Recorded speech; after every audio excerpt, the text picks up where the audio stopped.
Caribbean people eat too much rice. Caribbean people eat too much rice. Well, if your parents grew up poor and this is the only way they were able to eat, what do you want them, like, I don't understand. I'm gonna relate this to fitness in a second, just bear with me. My mom grew up in the Dominican Republic. She had about like 7 siblings or something like that. And she grew up poor. And when there was chicken, right, they still made chicken. Dad had to eat first, right? So he got the best piece of meat, then the brothers, etc. My mom would be one of the last people to get fed, and then she had to depend on her carbs and not really, get all her nutrients through protein.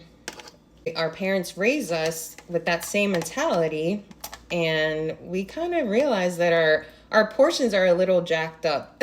A little bit. And if you have fitness goals, you might not realize that your portions are off, and that's why you're delaying your progress, but it's not your fault. It's not your fault. So I just dished half a cup of moro, or like black bean rice and peas, a good amount of stewed chicken, and now I'm gonna actually load up on some veggies because I know veggies are more low calorie, and it's gonna allow me to eat more volume without as many calories.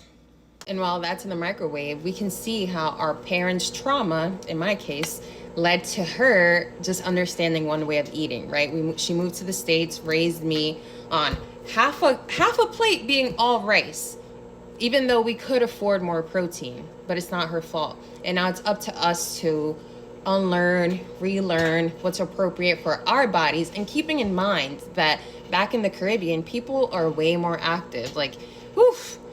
What are we doing here? We're sitting 9 to 5 and still eating these same portions, and then wondering why your progress in the gym is not really happening for you. And to be fair, once you start training your stomach, your brain, and your soul to get used to smaller portions compared to, honestly, even just American portions, you'll start to realize major changes in your body. Let's take a look at what mine look like. So half a cup of rice, like I said, stewed chicken. I have 3 pieces, or like 3.5, and some veggies. So stop thinking that Caribbean food isn't healthy, or that healthy looks one way. You know what I'm talking about. Find ways to make your cultural foods fit into your fitness lifestyle. That's all I'm here to tell you.